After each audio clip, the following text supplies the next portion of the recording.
Hi friends, నేను ఇప్పుడు కోనకాయ టెంపుల్కి వచ్చా. ఇక్కడ గిర్ నేషనల్ పార్క్ చాలా దగ్గరగా అమ్మవారు, ఇక్కడ స్వయంభూ అమ్మవారు.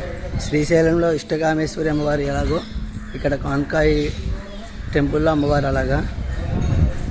ఆ అమ్మవారు చాలా ప్రసిద్ధమైన అమ్మవారు. ఇది గిర్ నేషనల్ పార్క్ నుంచి అయితే 60 కిలోమీటర్లు గుజరాత్, సోమనాథ్ నుంచి అయితే 130 కిలోమీటర్లు. అడవిలోకి రావాలి మనం. అడవిలోకి వస్తే మనకి జంతువులు కూడా కనిపిస్తాయి. మాకు సింహం యొక్క పాదాలు కనబడ్డాయి రోడ్డు మీద, చూడలేదు కానీ చూడండి.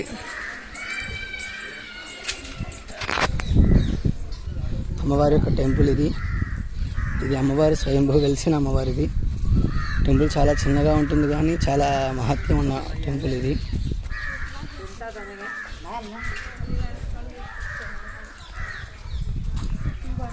ఈ టెంపుల్ చుట్టూ కూడా అడవి మాత్రమే ఉంటుంది. అంతా చూస్తే ఒక రాజు 1991లో అమ్మవారిని మళ్ళీ పునరావిర్భవించారు. అమ్మవారిని చూపించకూడదు కానీ ఫోటో నేను మీకు లింక్లో పెడతా. Okay friends, bye friends.